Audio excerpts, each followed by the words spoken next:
If you had invested $10,000 in 1977 when Peter Lynch became manager of the fund, your investment would be worth $240,000 as of mid-1989. In this program, a Simon & Schuster presentation, Peter Lynch explains how individual investors can learn about potentially successful companies long before the Wall Street analysts do. This jump on the experts is what can produce a 10-bagger, a stock that appreciates tenfold or more, the stock that turns an average portfolio into a star performer. Whether you're an experienced investor or just starting out, Peter Lynch will help you to pick out winning stocks. Who knows? A 10-bagger may be right around the corner. At this point, I'm supposed to promise I'll share the secrets of my success as a professional stock market investor. But rule number one is stop listening to professionals. 20 years in this business has convinced me that any normal person using the customary 3% of his or her brain power can pick stocks as well, if not better, than the average Wall Street expert. I know you don't expect the plastic surgeon to advise you to do your own facelift.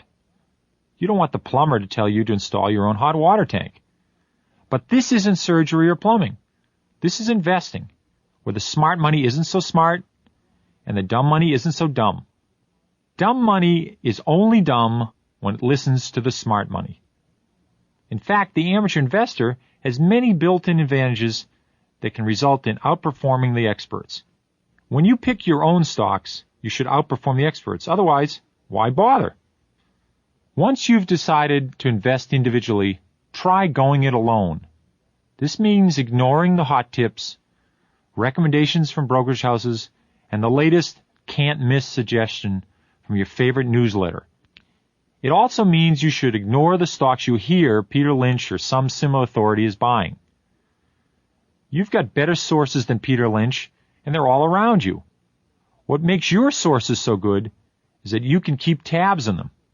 You can pick spectacular performers from your place of business or out of your neighborhood shopping mall long before Wall Street will find them. It's impossible to be a credit card-carrying American consumer while having done a lot of fundamental analysis on dozens of companies. This is where you'll find the 10-baggers. I've seen it happen over and over from my perch at Fidelity. In the language of Wall Street, a 10-bagger is a stock in which you've made 10 times your money. I suspect this technical term has been borrowed from baseball, which goes up to a 4-bagger or a home run. In my business, a 4-bagger is nice, but a 10-bagger is a whole lot better. You might assume it's the sophisticated gossip that experts hear around Quotron machines which give us our best investment ideas. But I stumble onto the potential big winners in extracurricular situations, the same way you can. For instance, I was impressed with the Taco Bell burrito on a trip to California. Somebody at the rival Holiday Inn told me about La Quinta Motor Inns. My family and friends drive Volvos. My kids had an Apple computer at home, and then the systems manager bought several for our office. I loved the coffee at Dunkin' Donuts. My wife recommended the revamped Pier 1 Imports. In fact, Carolyn is one of my best sources. She's the one who discovered Legs. Legs is the perfect example of the power of common knowledge. It turned out to be one of the most successful consumer products of the 70s. In the early part of that decade, I was working as a securities analyst at Fidelity. I knew the textile business. I visited textile plants, calculated profit margins, and learned the esoterica of warps and woofs. But none of this information was as valuable as Carolyn's. I didn't find Legs in any of my research. She found it by going to the grocery store. Carolyn didn't need to be a textile analyst to realize that Legs was a superior product. All she had to do was buy a pair and try them on. 2 or 3 years after the product was introduced, you could have walked into any one of thousands of supermarkets and realized this product was a bestseller. From there, it was easy enough to find out that Legs was made by Hanes, and Hanes was listed on the New York Stock Exchange. Hanes turned out to be a 6-bagger before it was taken over by Consolidated Foods, which is now called Sara Lee. Legs still makes a lot of money for Sara Lee, and has continued to grow consistently over the past decade. I'm convinced Haynes would have been a 50-bagger if it hadn't been bought out. You didn't have to know about legs from the outset. You could have bought Haynes stock during the first, second, or third year after legs went nationwide, and you could have tripled your money. The nice thing about investing in familiar companies like Legs or Dunkin' Donuts is that when you try on the stockings or sip the coffee, you're doing the kind of basic analysis Wall Street analysts are paid to do. Visiting stores and testing products is one of the critical elements of an analyst's job. During a lifetime of car buying, you develop a sense of what's good and what's bad. If you don't know about cars, you do know about something else. Why wait for the Merrill Lynch restaurant expert to recommend Dunkin' Donuts when you've already noticed 8 new franchises opening up in your area? The Merrill Lynch analyst isn't going to notice Dunkin' Donuts until the stock has gone from $2 to $10. But you noticed it when the stock was at $2. For some reason, amateur investors usually don't consider eating donuts a sophisticated initial investigation into equities. People seem more comfortable investing in something they know nothing about. There seems to be an unwritten rule on Wall Street. If you don't understand it, put your life savings into it. Shun the enterprise around the corner, which can be observed, and seek out the one making an incomprehensible product. Does this mean I think you should buy shares in every business with a hot product? The answer is no. Finding the promising company is the first step. The next step is doing the research. The Fidelity Magellan Mutual Fund has risen over 24-fold per share during the last 12 years. This is partly due to some of the little-known, out-of-favor stocks I've discovered and researched on my own. Any investor can benefit from the same tactics. It doesn't take much to outsmart the smart money, which, as I've said, isn't always so smart.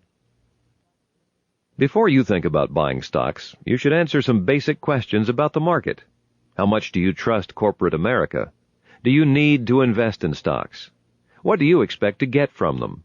Are you a short-term or a long-term investor?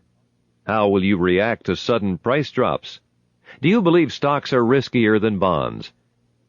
It's best to define your objectives and clarify your attitudes before you begin investing. You are a potential market victim if you're undecided and lack conviction.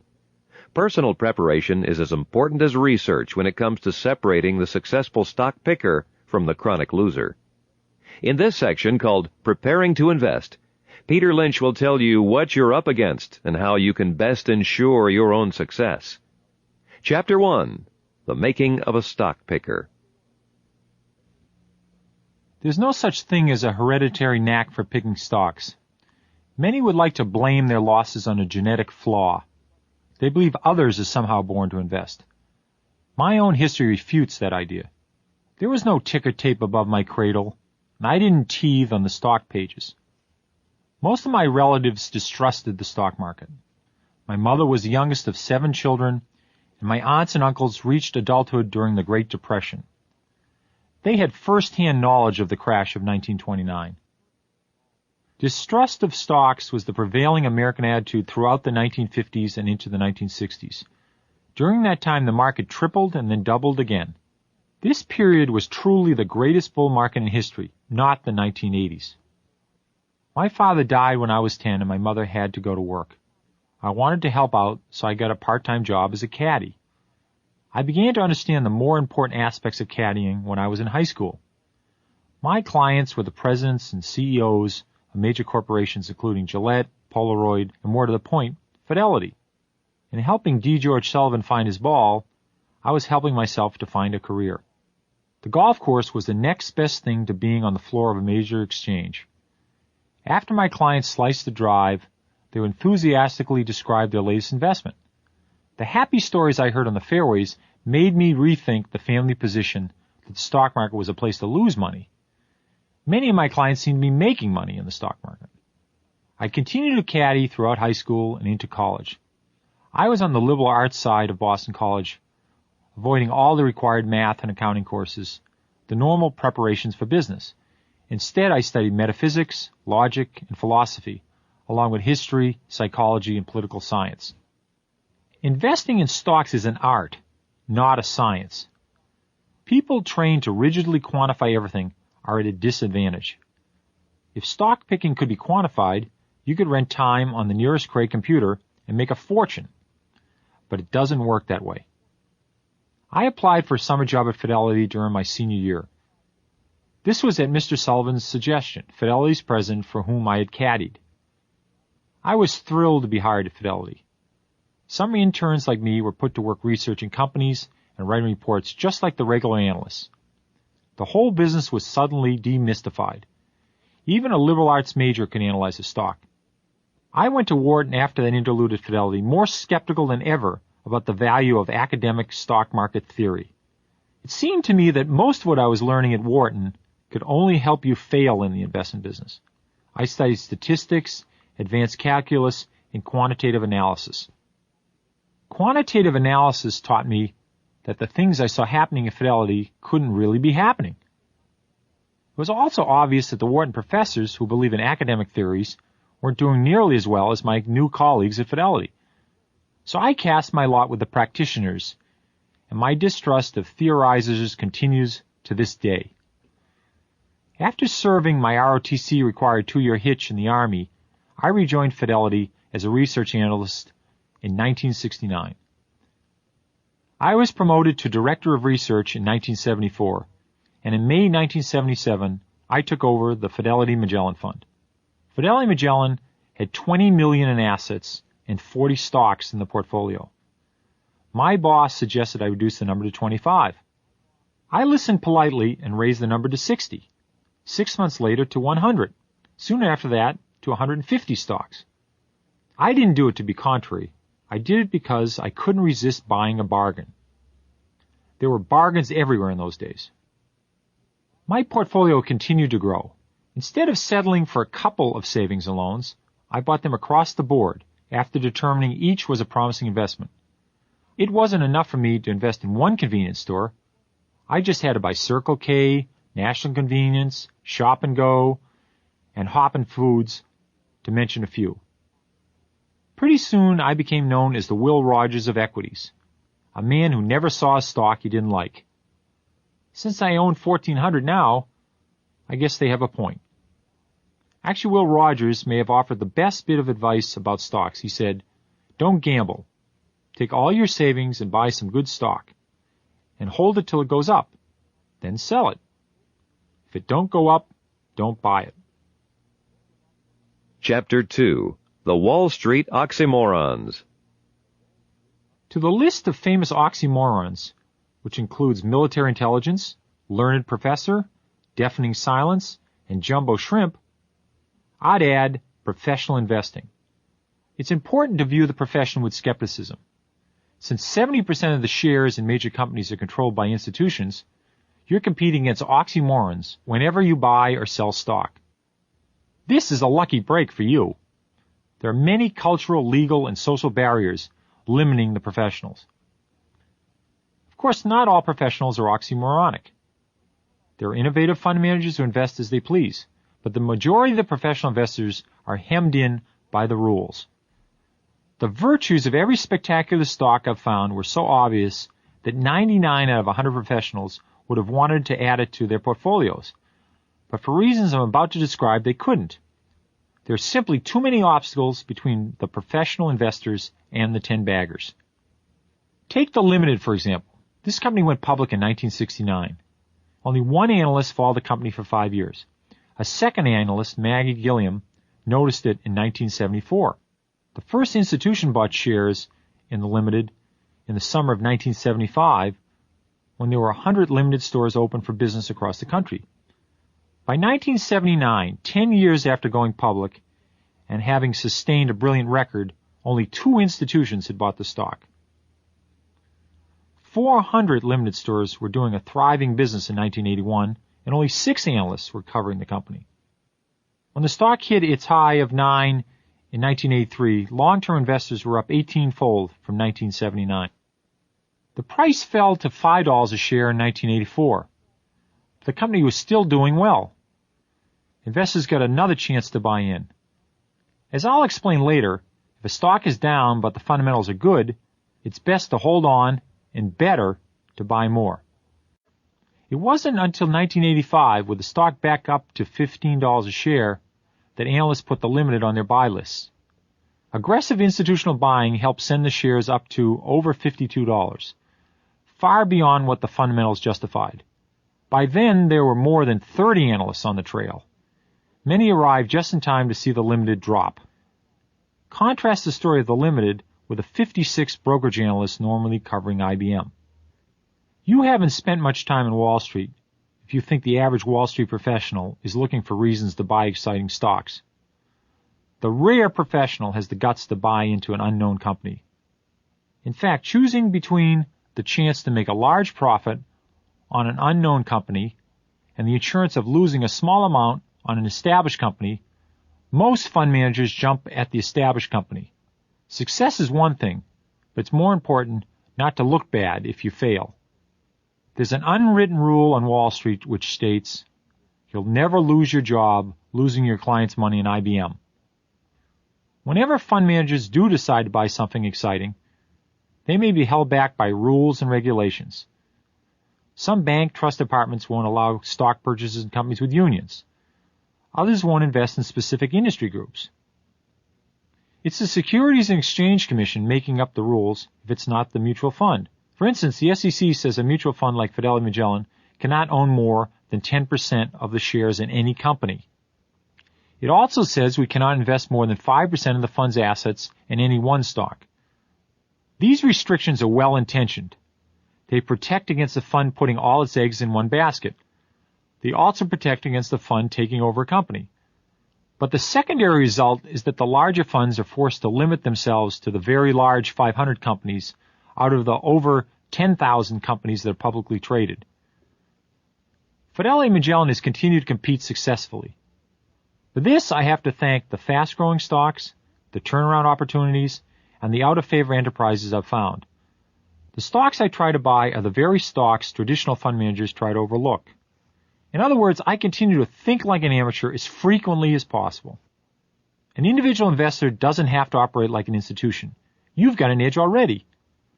The 10-baggers come from beyond the boundaries of what's accepted on Wall Street. Great opportunities can be found in your neighborhood or workplace. Better yet, you can find them months or even years before the news reaches the professionals. Then again, maybe you shouldn't have anything to do with the stock market at all. This is an issue worth discussing because the stock market demands conviction as surely as it victimizes the unconvinced. Chapter 3. Is this gambling or what? Many investors took refuge in bonds after the October 1987 crash. The issue of stocks versus bonds should be resolved up front, or it will come up at frantic moments, like when the stock market is dropping. Investing in bonds, money markets, or CDs are forms of investing in debt, for which one is paid interest. Traditionally, bonds were sold in large denominations, too large for the small investor. Bond funds were eventually invented. This made it possible for regular people to invest in debt along with the tycoons. Later, the money market fund liberated former passbook savers from the captivity of the banks. It's one thing to prefer stocks to a stodgy savings account yielding 5% forever. It's quite another to prefer them to a money market where the yields rise immediately if the interest rates go up. Stocks have paid off about 30 times better than Treasury bills, in spite of crashes, depressions, wars, and recessions. There's a logical explanation for this. In stocks, you've got the company's growth on your side. You're a partner in a prosperous business. In bonds, you're nothing more than the nearest source of spare change. When you lend money to somebody, the best you can hope for is to get it back, plus interest. Unless you're a professional specializing in troubled companies and bankruptcies, the average person will never get a 10-bagger in a bond. Ah, yes, you say. But what about the risks? Aren't stocks riskier than bonds? Of course stocks are risky. Nowhere is it written that stocks owe you anything. Even blue-chip stocks held long-term can be risky. The point is, fortunes change. There's no assurance major companies won't become minor. There's no such thing as a can't-miss blue chip. Buy the right stocks at the wrong price at the wrong time, and you'll suffer great losses. Frankly, there is no way to separate investing from gambling when dealing with stocks and bonds. There is no absolute division between safe and risky places to store money. In the late 1920s, common stocks were finally considered prudent investments. This was exactly when the overvalued market made buying stocks more of a wager than an investment. Stocks have been embraced as investments or dismissed as gambles in circular fashion, usually at the wrong times. Remember, stocks are most likely to be accepted as prudent at the moment they are not. Once the risk is accepted, we can begin to separate gambling from investing by the skill and dedication of the participant. To the stock picker who rushes in and out of equities, an investment in stocks is no more reliable than betting on the prettiest horse. To me, an investment is simply a gamble in which you've managed to tilt the odds in your favor. It doesn't matter whether it's Atlantic City or the stock market. You can learn which companies are likely to grow and prosper by asking a few questions. Although you can never be certain what will happen, each new occurrence, such as a jump in earnings, will indicate your likelihood of success. People who succeed in the stock market accept periodic losses and unexpected occurrences. Calamitous drops don't scare them out of the game. If they've done the proper homework before investing in a company and suddenly it deteriorates, they accept it and look for the next company. They realize the stock market is not a pure science. If 7 out of 10 of my stocks perform as expected, I'm delighted. If 6 out of 10 of my stocks perform as expected, I'm thankful. Remember, 6 out of 10 is all it takes to produce an enviable record on Wall Street. The greatest advantage to investing in stocks is the incredible reward for being right. If one invests $1,000 in a stock and he or she is wrong, all you can lose is $1,000. But if you're right, you can make $10,000, $20,000, or $30,000 over a long period of time. Clearly, the stock market can be a gamble worth taking, as long as you know how to play the game. Chapter 4. Passing the Mirror Test. If you find a stock that's a good investment, it doesn't mean you ought to own it. There's no point going any further until you've looked into the mirror. You should ask yourself 3 questions before you buy a share of anything. First, do I own a house? Second, do I need the money? And third, do I have the personal qualities that will bring me success in stocks? Whether stocks make good or bad investments depends more on your responses to these questions than anything you'll ever read in the Wall Street Journal. You should consider buying a house before you invest any money in stocks. A house is the one good investment almost everyone manages to make, and it is a money maker 99 times out of 100. Houses, like stocks, are most likely to be profitable when they're held for a long period of time. Unlike stocks, houses are likely to be owned by the same person for a number of years. You're a good investor in houses because you know how to poke around from the attic to the basement asking questions. Before you make an offer on a house, you hire experts to search for termites, roof leaks, dry rot, rusty pipes, faulty wiring, and cracks in the foundation. It's no wonder people make money in the real estate market and lose money in the stock market. They spend months choosing their houses and only minutes choosing their stocks. This brings us to the second question. Do I need the money? Review your budget before you buy stocks. For instance, if you're going to pay for a child's college education in a few years, don't put that money into stocks.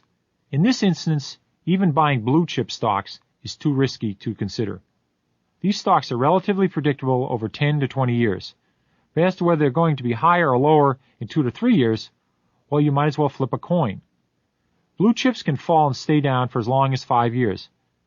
If you've invested in blue chips and the market hits a banana peel, well, your kid is going to go to night school. Maybe you're an older person living on a fixed income.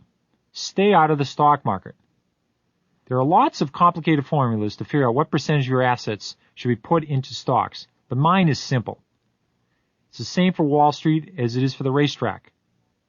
Only invest what you could afford to lose without that loss having any effect on your daily life in the foreseeable future. The third question is the most important of the 3. The list of personal qualities necessary for success include patience, self-reliance, common sense, open-mindedness, detachment, persistence, humility, flexibility, a willingness to do independent research, an equal willingness to admit to mistakes, and the ability to ignore general panic. Finally, it's crucial to be able to resist your human nature and your gut feelings. It's the rare investor who doesn't secretly harbor the conviction that he or she has the knack for predicting stock prices. It's uncanny how often we feel most strongly that stocks are going up when the opposite occurs. It's not that investors and their advisors are chronically stupid or unperceptive. It is that by the time the signal is received, the message may have changed. When enough positive financial news filters down so investors feel confident about the short-term prospect, the economy is about to be hammered. The trick is to discipline yourself to ignore your gut feelings. Stand by your stocks as long as the fundamental story of the company hasn't changed. If you can't, your only hope for increasing your net worth may be to adopt J. Paul Getty's surefire formula for financial success. Rise early, work hard, strike oil. Chapter 5. Is this a good market? Please don't ask. Each time after I've given a speech, somebody asks me if we're in a good or bad market. For every person who wants to know if Goodyear Tire is a solid or attractively priced company, 4 more want to know if the bull is alive and kicking. I always tell them the only thing I know about predicting markets is that each time I'm promoted, the market goes down. As soon as those words are launched from my lips, somebody else asks me when I'm due for another promotion. Obviously, you don't have to predict the stock market to make money in stocks. I've sat at my Quotron through some of the worst drops, and I couldn't have foreseen them if my life depended on it. In the middle of the summer of 1987, I didn't warn anybody, least of all myself, about the imminent 1,000-point decline. I learned in graduate school that the market goes up 9% a year. Since then, it's never gone up 9% in a year. I've yet to find a reliable source to tell me how much it will go up or down. Another theory is that we have recessions every 5 years. It hasn't happened. I've looked in the Constitution, and nowhere is it written that every 5th year we must have recession. I'd love to know when we're going into recession. Unfortunately, when Future Man comes to Boston, I'm always on the road. I'd be able to adjust my portfolio. Things are never clear until it's too late. We always seem to be preparing ourselves for the last thing that's happened. This penultimate preparedness is our way of making up for the fact we didn't see the last thing coming along in the first place. People began to worry the market was going to crash the day after the market crashed on October 19, 1987. It had crashed. We survived it, and now we were petrified there'd be a replay. Those who got out of the market to ensure they wouldn't be fooled the next time were fooled again as the market went up. I don't believe in predicting markets. I believe in buying great companies, especially undervalued or underappreciated companies. It doesn't matter where the Dow Jones Industrials average is. The market ought to be irrelevant. If I could convince you of this one thing, I feel this tape has done its job.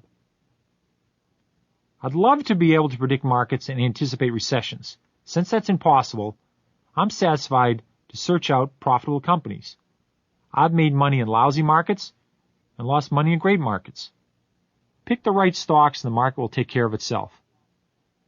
I hope you'll remember the following points from this section on preparing to invest. Don't overestimate the skill and wisdom of professionals. Look for opportunities that haven't yet been discovered and certified by Wall Street. Invest in a house before you invest in a stock. Invest in companies, not in the stock market.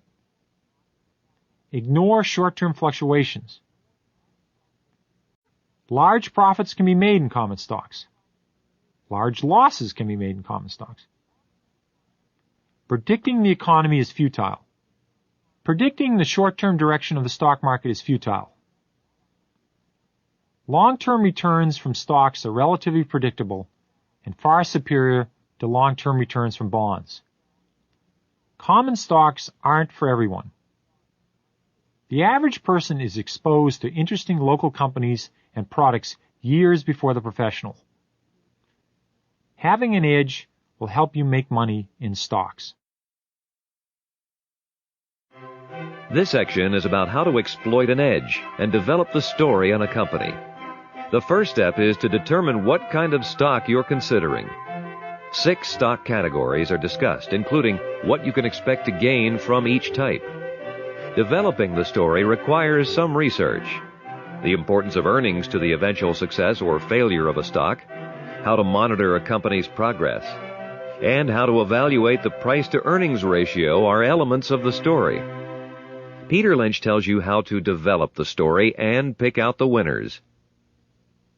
Chapter 6, Stalking the 10-Bagger.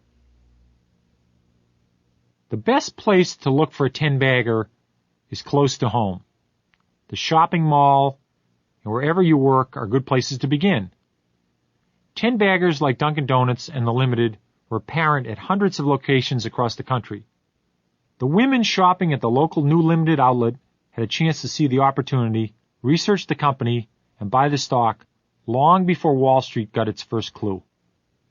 The average person comes across 2 or 3 likely prospects each year. All along the retail and wholesale chains, people who make things, sell things, clean things, or analyze things encounter stock-picking opportunities. Do you receive a paycheck? Automatic Data Processing is a company which processes 9 million paychecks a week for 180,000 small and medium-sized companies. This was one of the all-time great stock buying opportunities. The company went public in 1961 and has increased earnings every year. Automatic Data Processing sounds like the sort of high-tech enterprise I advise against, but it's not a computer company. It uses computers to process paychecks. Users of technologies are beneficiaries of high-tech. As competition drives down computer prices, firms like Automatic Data Processing can buy cheaper equipment. This reduces their operating expenses and leads to greater profits. Who had an edge on Automatic Data Processing? The officers and employees of the 180,000 client firms could have known about its success. In fact, can't think of an equivalent opportunity in your life? Let's say you're retired. You live 10 miles from the nearest traffic light, grow your own food, and don't have a television set. One day you have to go to the doctor because the country life has given you ulcers. This is the perfect introduction to SmithKline Beckman, the makers of Tagamet. Hundreds of doctors, thousands of patients, and millions of friends and relatives of patients heard about the wonder drug Tagamet. Pharmacists dispensing the pills and delivery boys delivering prescriptions also heard about the drug. Tagamet was a boon for the afflicted and a bonanza for the investor. These users and prescribers had a big lead on Wall Street. No doubt some of the oxymorons on Wall Street suffered from ulcers themselves, but SmithKline must not have been on their buy lists. From 1974 to 1976, the testing period for the drug, the price climbed from around $4 to $7. The stock sold for $11 in 1977 when the government approved Tagamet. From there, it shot up to $72 a share. Many people invest in the stock market in a manner similar to playing poker without looking at your cards. The edge is especially helpful when it comes to deciding when to buy shares in established companies. Let's say you own a Goodyear tire store. After 3 years of slow sales, you suddenly can't keep up with new orders. This is a strong signal to you that Goodyear may be on the rise as a stock. You already know Goodyear's new high-performance tire is the best in the market. You should call your broker and ask for the latest background information on the tire company. Don't wait for your broker to call you. When he calls, he'll want to tell you about a company like Wang Laboratories. What good is a Wang tip to you unless you work in a computer-related job? What do you know that thousands of other people don't know a lot better? If the answer is nothing, then you don't have an edge in Wang. But if you sell, make, or distribute tires, you've got an edge in Goodyear. I could go on for the rest of this tape about the advantages of knowing the industry you're involved in. On top of that, there's the consumer's edge. Whichever edge applies to you can help you to develop your own stock detection system outside the Wall Street channels. Remember, if you wait to hear it from Wall Street, you'll get the news late. Chapter 7. I've got it. I've got it. What is it? However a stock has come to your attention, the discovery is not a buy signal. Just because Dunkin' Donuts is always crowded doesn't mean you should buy the stock. Not yet. What you've got so far is a lead to a story that must be developed. You should treat this lead as if it were an anonymous tip left mysteriously in your mailbox. Developing the story is not difficult. It only takes a couple of hours. This homework phase is as important to your success in stocks as your previous vow to ignore short-term market gyrations. It is possible to make money in stocks occasionally without doing any of the research, but why take unnecessary chances? Remember, investing without research is like playing stud poker and never looking at the cards. Procter & Gamble is a good example of why you need to develop the story. Procter & Gamble makes Pampers. Pampers, like Legs, was one of the most profitable new products of the 1970s. Should you have rushed out to buy the stock on the strength of Pampers? No, not if you had begun to develop the story. In 5 minutes, you would have noticed that Procter & Gamble is a huge company. Pampers sales amount to a small part of the company's total earnings. Pampers made some difference to Procter & Gamble, but it was nothing like Legs did for a smaller company, Hanes. If you're considering a stock on the strength of a specific product, the first thing to find out is, what effect will the success of the product have on the company's bottom line? The size of a company has a great deal to do with what you can expect to get out of the stock. Specific products aside, big companies don't have big stock moves. You'll get your biggest moves in smaller companies. The first thing I do is establish the size of the company in relation to others in the industry. Then I place it into one of 6 general categories: slow grower, stalwart, fast grower, cyclical, asset play, or turnaround. These 6 categories cover all of the useful distinctions any investor has to make. Slow growers are usually large, mature companies. They are expected to grow slightly faster than the gross national product. You won't find a lot of 2 to 4% growers in my portfolio, because if companies aren't going anywhere fast, neither will the price of their stocks. Stalwarts are companies like Coca-Cola, Bristol-Myers, Procter & Gamble, and Colgate-Palmolive. These multi-billion-dollar hulks are not agile climbers, but they're faster than slow growers. When you traffic in stalwarts, you can expect a 10 to 12% annual growth in earnings.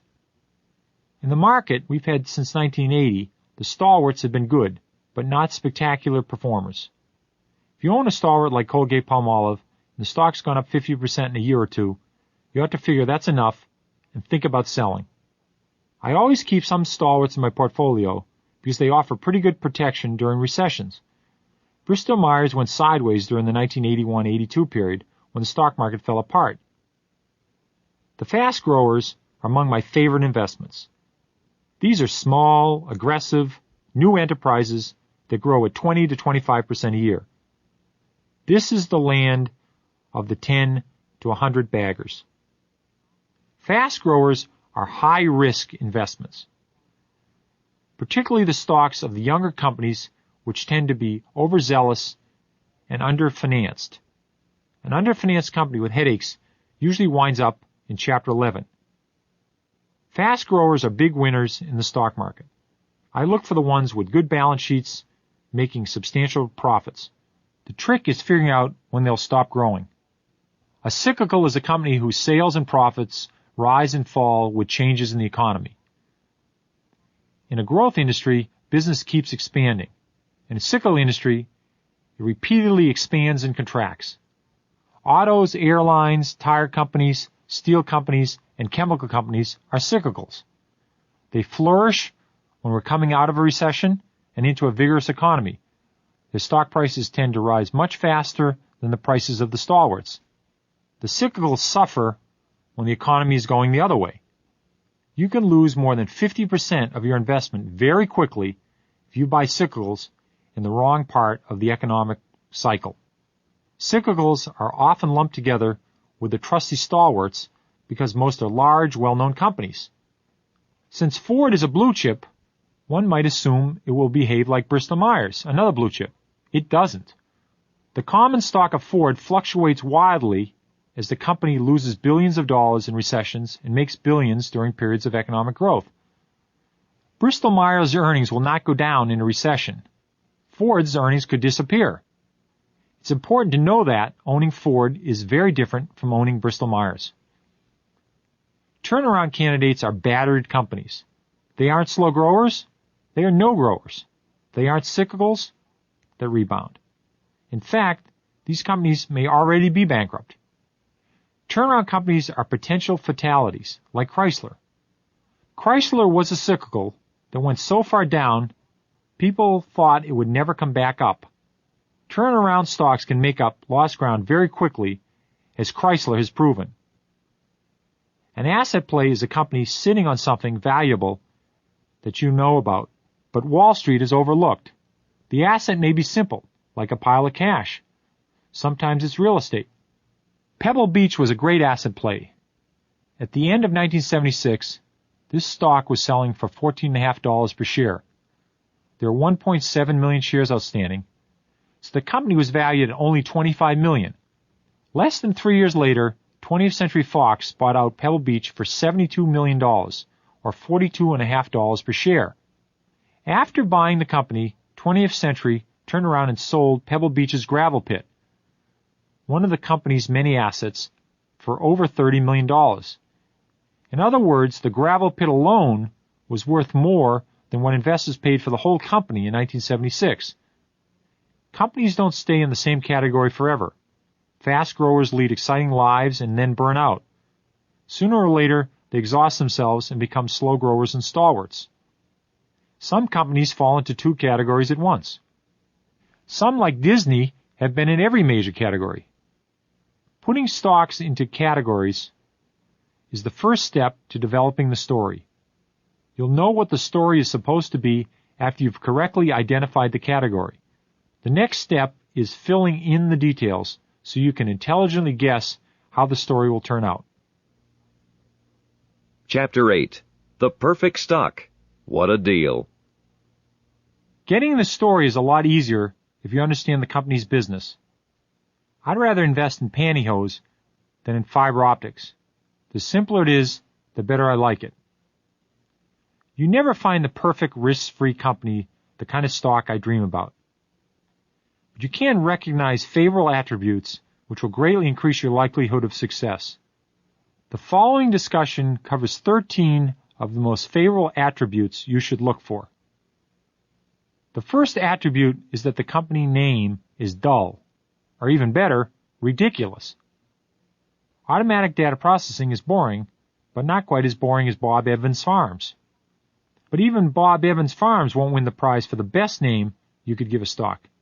Pep Boys, Manny Mo and Jack is the most promising name I've ever heard. It's better than dull. It's ridiculous. Who wants to put money in a company that sounds like the Three Stooges? No Wall Street analyst in his right mind would recommend a stock called Pep Boys, Manny Mo and Jack. Unless, of course, Wall Street already realizes how profitable it is. By the time Wall Street knows about it, the price is already up tenfold. The second attribute is the company does something dull. I love to find a company with a boring name that also does something boring. Crown Cork and Seal makes cans and bottle caps. What's duller than that? A company that does boring things is almost as good as a company with a boring name. Both together is terrific. Both together will keep the oxymorons away. Ultimately, the good news will compel them to buy in, and that always pushes the stock price higher and higher. The third attribute is that the company does something disagreeable. What's better than boring? The answer is boring and disgusting. A company that does something that makes people shrug, retch, or turn away in disgust is ideal. Take Safety-Kleen, for example. Safety-Kleen provides gas stations with a machine that washes greasy auto parts. Gas stations gladly pay for the service. What analyst would want to write about this? What portfolio manager want to have Safety-Kleen on his buy list? Not many, which is precisely what's endearing about Safety-Kleen.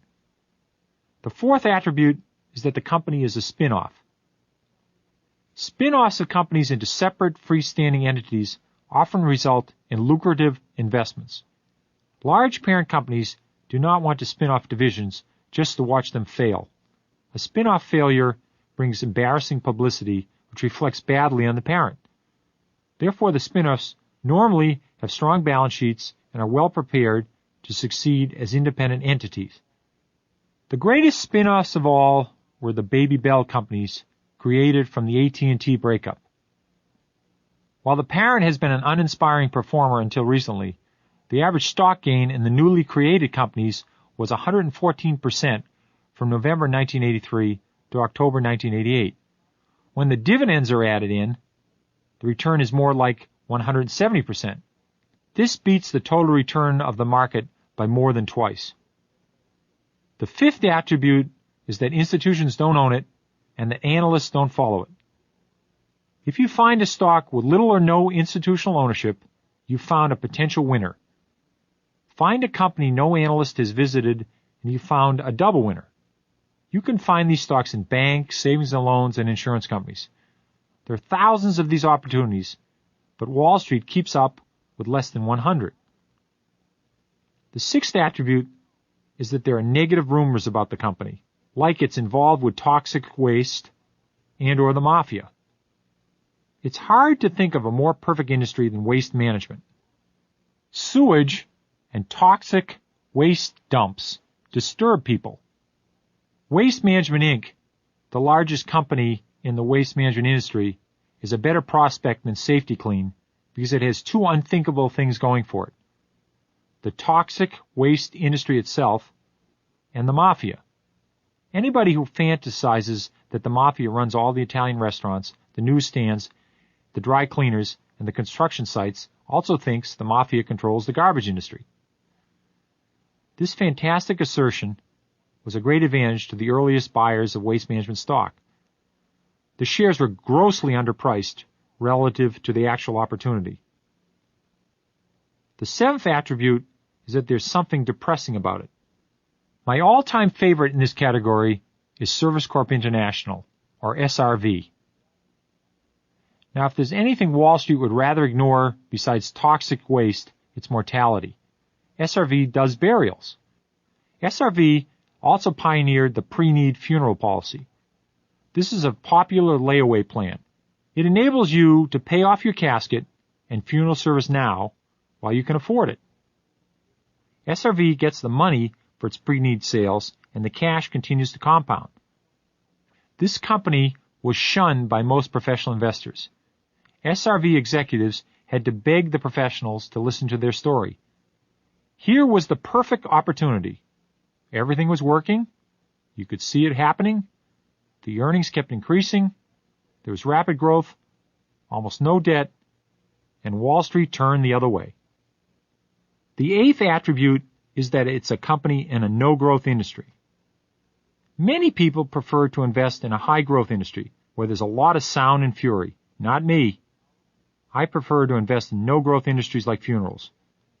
For every product in a hot industry, there are 1,000 recent graduates trying to figure out how to make it cheaper and better in Taiwan or Korea. This doesn't happen with bottle caps, oil drum retrieval, or funerals. In a no-growth industry, especially one that's boring and upsets people, there's no problem with competition. That gives you the leeway to continue to grow and gain market share. SRV already owns 5% of the nation's funeral homes, and there's nothing to stop it from owning 15%. The ninth attribute is that it's got a niche. I'd much rather own a local rock pit than 20th Century Fox. A movie company competes with other movie companies, while the rock pit has a niche. Owning a rock pit is very safe and very boring. But if you've got the only gravel pit in town, you've got a virtual monopoly. A rock pit is valuable because nobody can compete with it. The nearest rival owner may be 2 towns away. He's not going to haul his rocks into your territory because the trucking bills eat up his profit. I always look for niches. Drug and chemical companies have niches. Once a patent is approved, all the rival companies with their billions in research dollars can't invade the territory. They must invent a different drug, prove it is different, and then do 3 years of clinical trials before the government lets them sell it. The 10th attribute is that people have to keep buying the product. I'd rather invest in a company making drugs, soft drinks, razor blades, or cigarettes than a company that makes toys. Somebody can make a wonderful doll that every child must have, but every child only gets one. 8 months later, that doll is removed from the shelves to make room for the newest doll the children must have, manufactured by a different company. Why take chances on fickle purchases when there's so much steady business around? The 11th attribute is that a company is a user of technology. Why invest in a computer company that struggles to survive in an endless price war when you can invest in a company benefiting from the price war? Again, look at automatic data processing. As computers get cheaper, ADP can do its job cheaper. This results in an increase in profits. The 12th attribute is that the company insiders are buyers of the stock. There's no better tip-off to the probable success of a stock than that the people in the company are putting their own money into it. If you see someone with a $45,000 salary buying $10,000 worth of stock, you can be sure it's a meaningful vote of confidence. There's only one reason insiders buy. They think the stock price is undervalued and will eventually go up. The 13th attribute is the company is buying back shares. Buying back shares is the simplest and best way a company can reward its investors. If a company has faith in its own future, then why shouldn't it invest in it itself? Massive share buybacks occurred after the October 1987 market drop. This stabilized the market at the height of its panic. These buybacks reward investors over the long term. When a stock is bought by its company, it is taken out of circulation. The number of outstanding shares is reduced. This can have a magical effect on the earnings per share, which in turn has a magical effect on the stock price. If a company buys back half its shares and its overall earnings are constant, the earnings per share have doubled. Chapter 9. Stocks I'd Avoid. If I could avoid a single stock, it would be the hottest stock in the hottest industry. Hot stocks can go up fast. Usually they go way beyond any of the known indicators of value. Since there's nothing but thin air supporting them, they fall quickly. If you aren't clever at selling hot stocks, you'll watch your profits turn into losers. When the price falls, it falls fast. Remember what happened to disk drives? The experts said this industry would grow at 50% a year, and they were right, it did. But with 30 rival companies scrambling for the action, there were no profits. There's never been a hotter stock than Xerox in the 1960s. Copying was a fabulous industry, and Xerox had control of the entire process. In 1972, the analysts assumed Xerox would keep growing indefinitely. But the Japanese got into it.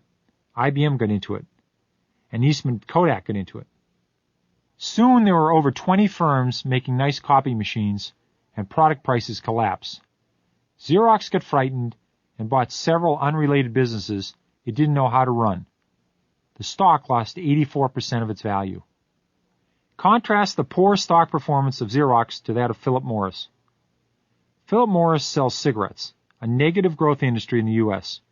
Over the past 15 years, Xerox dropped from $160 to $60 a share, while Philip Morris rose from 14 to over 140. Philip Morris increases its earnings by expanding its market share abroad, by raising prices, and by cutting costs. Philip Morris has found its niche. Negative growth industries do not attract flocks of competitors. Another stock I'd avoid is a stock in a company that's been touted as the next IBM, the next McDonald's, or the next Disney. The next of something almost never is, whether on Broadway, the bestseller list, the National Basketball Association, or Wall Street. In fact, when people tout a stock as the next of something, it often marks the end of the prosperity for both the imitator and the original. When other computer companies were called the next IBM, you should have guessed IBM would have some terrible times. It has. Today, most computer companies are trying not to become the next IBM. Sometimes profitable companies prefer to blow their money on foolish acquisitions instead of buying back shares. I call this process diversification. The dedicated diversifier seeks out merchandise that is overpriced and beyond his realm of understanding. This ensures maximum losses. Consider the story of Melville and Genesco, two shoe manufacturers. One successfully diversified and one diversified. 30 years ago, Melville was making men's shoes for its own family of shoe stores. Sales grew as the company began to lease shoe departments and other stores, most notably in the Kmart chain. After years of experience in discount shoe retailing, the company launched into a series of acquisitions. They always established the success of one before proceeding with another. Melville bought CVS, a discount drugstore operation in 1969, Marshall's, a discount apparel chain in 1976, and KB Toys in 1981. During the same period, Melville reduced its number of shoe manufacturing plants from 22 to 1. Slowly but efficiently, a shoe manufacturer had transformed itself into a diversified retailer. Genesco, on the other hand, went off in a frenzy. Starting in 1956, it acquired Bonwit Teller, Henri Bendel, Tiffany, and Crest Variety stores. Then it got into security consulting, men's and women's jewelry, knitting materials, textile, and blue jeans. Genesco spread out into many forms of retailing and wholesaling while still trying to manufacture shoes. The company made 150 acquisitions from 1956 to 1973. These purchases greatly increased the company's sales. Genesco got bigger on paper, but its fundamentals were deteriorating. The difference in the strategies of these two companies ultimately showed up in their earnings and stock performances. Both stocks suffered from the 1973-1974 bear market, but Melville's earnings were growing steadily and its stock rebounded. It was a 30-bagger by 1987. Genesco's financial position continued to deteriorate after 1974. The stock has never come back. I get calls all the time from people who recommend solid companies for Magellan. Then they lower their voices as if to confide something personal, and they say, "There's this great stock I want to tell you about. It's too small for your fund, but you ought to look at it for your own account. It's a fascinating idea, and it could be a big winner." These are long shots, also known as whisper stocks. Often the whisper companies are on the brink of solving the latest national problems, the oil shortage, drug addiction, or AIDS. The solution is either very imaginative or impressively complicated. Whisper stocks have a hypnotic effect. The stories usually have emotional appeal. These stocks may go up before they come down, but they are lousy long-term propositions. I've lost money in each one of them I've bought. They have great story, but no substance. That's the essence of a whisper stock. Another stock I'd avoid is in a company selling 25 to 50% of its wares to a single customer. If the loss of one customer would be catastrophic to a supplier, be wary of investing in the supplier. Disk drive companies like Tandon were always on the brink of disaster because they were too dependent on a few clients. Chapter 10. Earnings, Earnings, Earnings. Let's say you notice Sensormatic, the company that invented the tag and buzzer system for foiling shoplifters.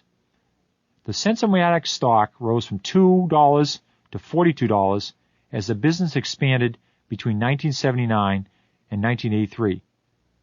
Your broker tells you it's a small company and a fast grower. You've reviewed your portfolio and found 2 stalwarts and 3 cyclicals. What possible assurance do you have that Sensormatic will go up in price? And if you're buying, how much should you pay?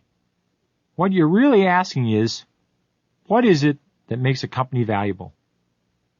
Why will it be more valuable tomorrow than it is today? There are many theories, but to me, it always comes down to earnings and assets, especially earnings. Analyze a company's stock on the basis of earnings and assets is no different from analyzing a laundromat, a drugstore, or an apartment building. Although it's easy to forget sometimes, a share of stock is not a lottery ticket. It's part ownership of a business. When you buy stock in a fast-growing company, you're really betting on its chances to earn more money in the future.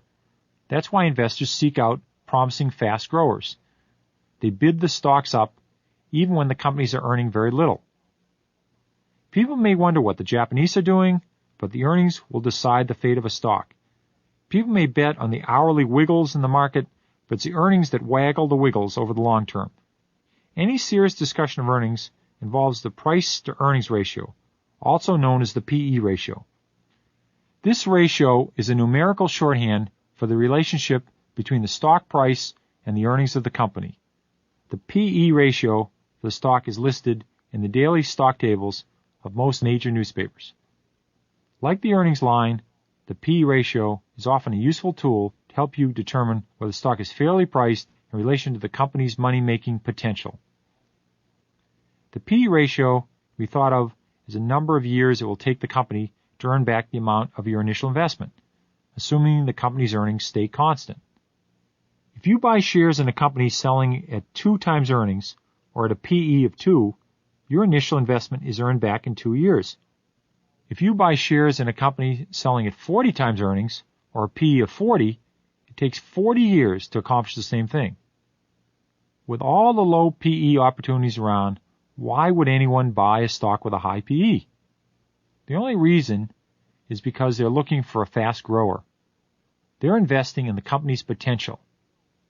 You'll also find that the PE levels tend to be low for slow growers and high for fast growers. The cyclicals vacillate in between. If you remember only one point about PE ratios, you should remember to avoid stocks with excessively high PEs. An extremely high PE is a handicap to a stock most of the time. Company PE ratios do not exist in a vacuum. The stock market has its own collective PE ratio, which is a good indicator of whether the market at large is over or undervalued. I know I've already advised you to ignore the market, but when you find a few stocks are selling at inflated prices, it's likely that most stocks are selling at inflated prices. That's what happened before the big drop in 1973 and 74, and also in 1987. How can you predict future earnings? The best you can do with current earnings is make an educated guess as to whether a stock is fairly priced. If you do this much, you'll never overpay for Bristol-Myers, Coca-Cola, or McDonald's. However, what you'd really like to know is what's going to happen to earnings in the next month, year, or decade. Battalions of analysts and statisticians are launched against the questions of future growth and earnings. I'm not about to suggest that you can begin to predict earnings or growth in earnings successfully on your own. So you can't predict future earnings, but you can find out how a company plans to increase earnings. Then you can check periodically to see if the plans are working out. There are 5 basic ways a company can increase its earnings. They are reduce cost, raise prices, expand into new markets, sell more of its product in the old markets, and revitalize, close, or dispose of losing operations. These are the factors to investigate as you develop the story. If you have an edge, this is where it's going to be the most helpful. This is the end of Side 1B. On Side 2A, Peter Lynch continues his discussion on how to develop the story on a company and increase your chances to pick out winning stocks. Chapter 11, The 2-Minute Drill. At this point, you should know whether you're dealing with a slow grower, a stalwart, a fast grower, a turnaround, an asset play, or a cyclical. The price-earnings ratio has given you a rough idea of whether the stock is currently undervalued or overvalued relative to its immediate prospects. The next step is to learn what the company is doing to bring about added prosperity, increased growth, or whatever happy event is expected to occur. This is known as the story. Something dynamic must happen to keep the earnings moving along. The more certain you are about what that something is, the better you'll be able to follow the script. Analyst reports and short essays in the publication value line provide the professional version of the story. But you can develop your own detailed script if you've got an edge on the company. Before buying a stock, everyone should be able to give a short monologue summarizing why they are interested in the company. The following sample monologues are examples of ones that have worked well for me in the past few years. If it's a slow-growing company, you're probably in it for the dividend. The important elements of the script include: this company has increased its earnings every year for the last 10. It offers an attractive yield. It's never reduced or suspended a dividend. In fact, it's raised the dividend during good times and bad. It's a telephone utility, so the new cellular operations may add a kicker to the growth rate. If it's a cyclical company, your script revolves around business conditions, inventories, and prices. There has been a 3-year slump in the auto industry, but this year things have turned around. Car sales are up for the first time in recent memory. GM's new models are selling well. In the last 18 months, GM has closed 5 inefficient plants, cut 20% off labor costs, and earnings are about to turn sharply higher. If it's an asset play, what are the assets? How much are they worth? The stock sells for $8, but the video cassette division alone is worth $4 a share, and the real estate is worth another $7. That's a bargain. I'm getting the rest of the company for -3.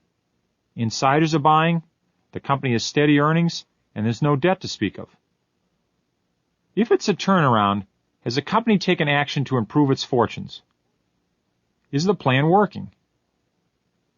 General Mills has made great progress in curing its diversification. It's gone from 11 businesses to 2. The company has sold Eddie Bauer, Talbot's, Kenner, and Parker Brothers for top dollar and has returned to what it knows best: restaurants and packaged foods. If it's a stalwart, the key issues are the P/E ratio, whether the stock has already had a recent run-up in price, and what, if anything, is happening to accelerate the growth rate. Coca-Cola is selling at the low end of its P/E range. The stock hasn't gone anywhere for 2 years, but the company has improved itself. Coca-Cola sold half its interest in Columbia Pictures to the public. Diet drinks have sped up the growth rate. Foreign sales are increasing. In the past few years, the company has bought out many of its independent bottlers. Coca-Cola has better control over distribution and domestic sales now. If it's a fast grower, where and how can it continue to grow fast? La Quinta is a motel chain that began in Texas and was very profitable. The company duplicated its successful formula in Arkansas and Louisiana. Last year, it added 20% more motel units than the year before. Earnings have increased every quarter. The company plans rapid future expansion, and its debt is not excessive. Motels are a low-growth, competitive industry, but La Quinta has found a niche. It has a long way to go before it has saturated the market. I often devote several hours to developing a script. Let me give you 2 examples. The first is a situation I checked out properly. That was La Quinta Motor Inns, which was a 15-bagger for me. In the second example, there was something I forgot to ask. That was Bildner's, a 15-bagger in reverse. The motel industry was due for a cyclical turnaround. I'd already invested in United Inns, the largest franchisee of Holiday Inns. During a telephone interview with the vice president at United Inns, I asked which company was Holiday Inn's most successful competitor. Asking about the competition is one of my favorite techniques for finding promising new stocks. Muckamucks speak negatively about the competition most of the time. But when an executive of one company admits he's impressed by another company, you can bet the competitor is doing something right. La Quinta Motor Inns, vice president of United Inns, enthused, They're doing a great job. They're killing us in Houston and in Dallas. That was the first time I had ever heard of La Quinta. I wanted to know what the story was. The concept was simple. La Quinta offered rooms of Holiday Inn quality at lower prices. La Quinta had eliminated the wedding area, the conference rooms, the large reception area, the kitchen area, and the restaurant. Excess space contributing nothing to profits while adding to the costs. La Quinta's idea was to install a Denny's or similar 24-hour place next door to each motel. Somebody else would worry about the food. Most hotels and motels lose money on their restaurants. Where was the niche? La Quinta had a specific target, the small businessman who didn't care for the budget motel, but didn't want to spend a lot of money either. If he had the choice, he'd rather pay less for the equivalent luxury of a Holiday Inn. La Quinta was there to provide the equivalent luxury, and at locations that are often more convenient to traveling businessmen. Because La Quinta's guests were business travelers, a high percentage of them booked rooms in advance. This gave La Quinta the advantage of a more predictable clientele. Nobody had captured this part of the market, the middle ground underneath the Hilton hotels and the Holiday Inns, but above the budget inns. La Quinta was a great story. They had been operating for several years by the time I heard about them. The original La Quinta had been duplicated in many different locations. The company was growing at an astounding 50% a year, and the stock was selling at a very attractive 10 times earnings multiple. This made it an incredible bargain. To top it off, I was delighted to discover that only 3 brokerage firms covered La Quinta. Also, less than 20% of the stock was held by institutions, another major positive. I followed up by spending 3 nights in 3 different La Quintas. I was satisfied La Quinta was Holiday Inn's equal. I bought as much La Quinta as possible for the Magellan Fund. I made 11-fold on it over a 5-year period before it suffered a turndown. I made 2 major mistakes with J. Bildner and Sons. Bildner's is a specialty food store located across the street from my Boston office. It sells gourmet sandwiches and prepared hot foods. Bildner's is a cross between a convenience store and a 3-star restaurant. I had first-hand information that they had the best bread and the best sandwiches in Boston. That was my edge. Bildner's was going public to raise money so it could expand into other locations. The company had carved out a niche, the millions of white-collar types who won't eat microwave sandwiches and who also refuse to cook. I researched the operation by wandering into the store across the street. It was clean, efficient, full of satisfied customers, and a fabulous moneymaker. From the prospectus of the stock offering, I learned that Bildner's wasn't going to burden itself with excessive bank debt. This was a plus. Without further investigation, I bought Bildner's at the initial offering price of $13 in September 1986. Soon after the sale of stock, Bildner's opened 2 outlets and a couple of Boston department stores. They flopped. Then it opened 3 new outlets in mid-Manhattan. They were killed by the delis. It continued to expand into more distant cities. By quickly spending more than the proceeds from the public offering, Bildner's had financially overextended itself. 1 or 2 mistakes at a time might not have been so bad, but Bildner's suffered multiple simultaneous failures. I'm sure the company learned from these mistakes, but there was no second chance once the money ran out. The stock bottomed at 1/8 of a dollar. The management retreated to its original stores, including the one across from my office. I gradually unloaded my shares at losses ranging from 50 to 95%. The lesson here is if the prototype is in Texas, hold off buying until the company shows it can make money in Illinois. Does the idea work in some other place? That's the question I forgot to ask Bildner's. Chapter 12. Getting the Facts. Fund managers have an advantage when it comes to getting the facts in a company. Companies will talk to us several times a week if we'd like. On the other hand, I can't imagine any useful information that the amateur investor can't get. All the pertinent facts are waiting to be picked up. Companies are required to tell nearly all in their prospectuses, quarterlies, and annual reports. Stockbrokers can be your information gatherers. They can provide the S&P reports, investment newsletters, annuals, quarterlies, and prospectuses, the Value Line survey, and their firm's research. Let them get the data on the PE ratios, growth rates, insider buying, and institutional ownership. They'll be happy to do it once they realize you're serious. Professionals call companies all the time. Amateurs rarely think of it. The Investor Relations Office is a good place for you to get answers to specific questions. Prepare your questions before you call the company. Earnings are a good topic, but it's not proper etiquette to ask the company how much you're going to make, any more than it's proper for strangers to ask you for your annual salary. The accepted form of question is subtle. What are the Wall Street estimates on your company's earnings for the upcoming year is a better question. As you already know, future earnings are hard to predict. The companies themselves aren't sure how much they will earn. What you really want from investor relations is the company's reaction to whatever script you've been trying to develop. If you don't have a script, you can learn something by asking two general questions.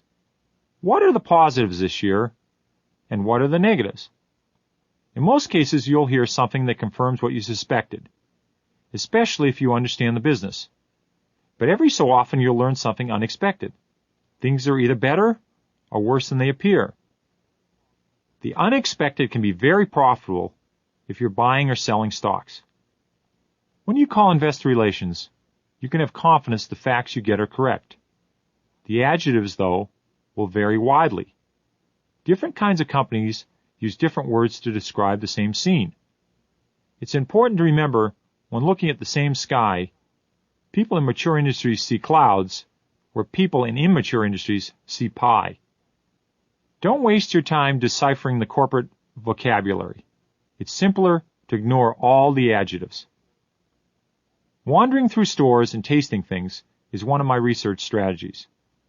Although it's not a substitute for asking the right questions, it's reassuring to personally check out the product. Before I bought La Quinta, I spent a few nights in the motor inns. I could have gotten the information from investor relations, but wouldn't have been the same thing as bouncing on their beds.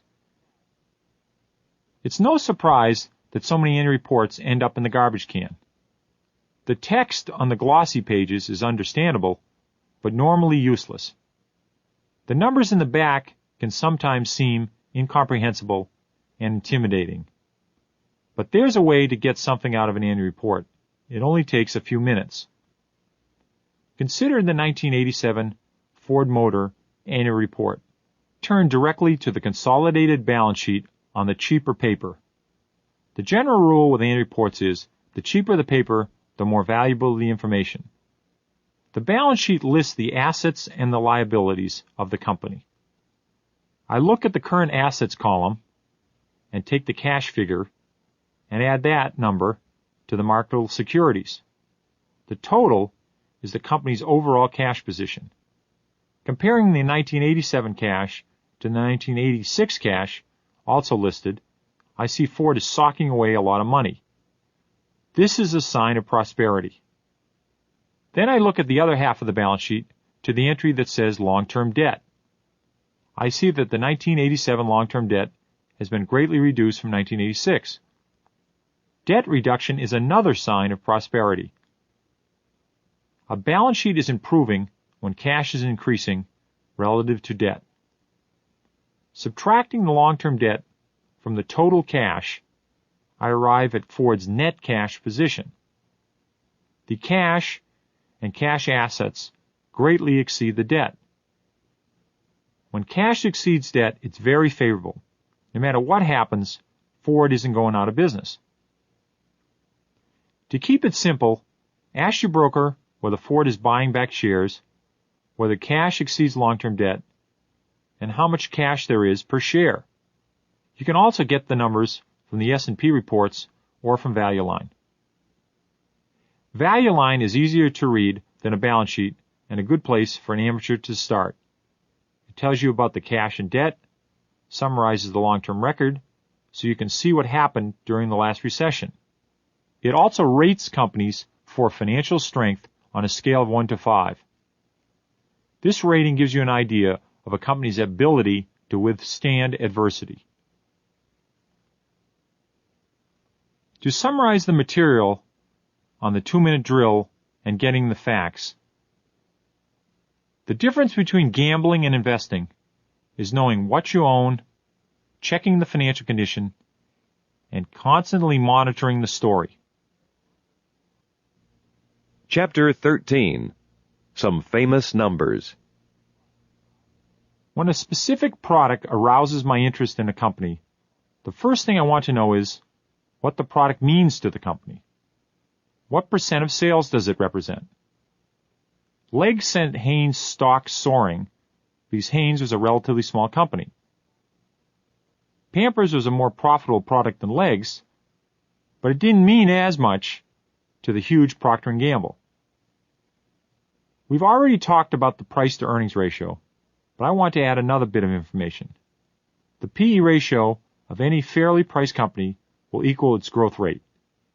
In general, a P/E ratio that's half the growth rate is very positive, and one that's twice the growth rate is very negative. We use this measure all the time to analyze stocks for the mutual funds. You want to know if a company's sitting on billions in cash. Let's look at Ford. In the last chapter, we established that Ford had loads of cash in relation to its long-term debt. Cash doesn't always make a difference. More often than not, there isn't enough of it to worry about. Nevertheless, it's always advisable to check the cash position as part of your research. How much does a company owe? How much does it own? Debt versus equity. It's the kind of thing a loan officer wants to know about you when deciding whether you're a good credit risk. A normal corporate balance sheet has two sides.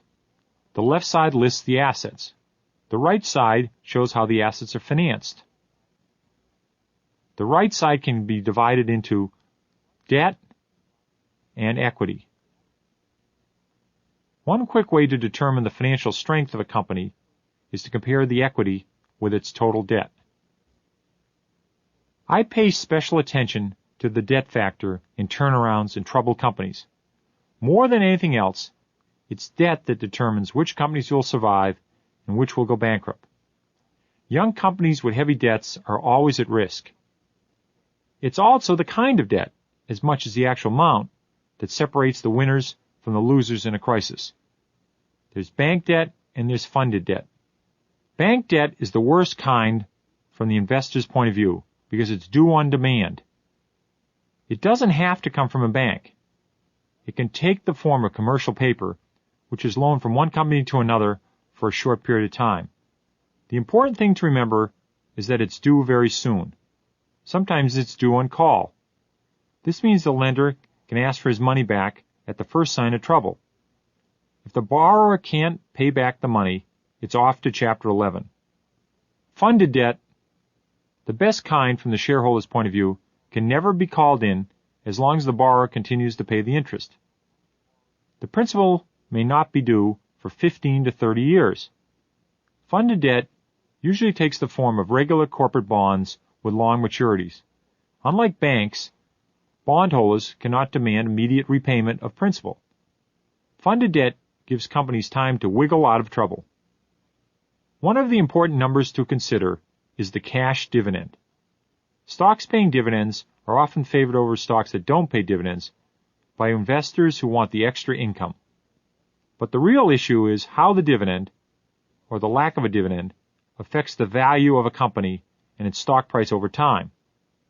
One strong argument in favor of companies that pay dividends is that companies that don't pay dividends have a history of blowing the money on diversifications.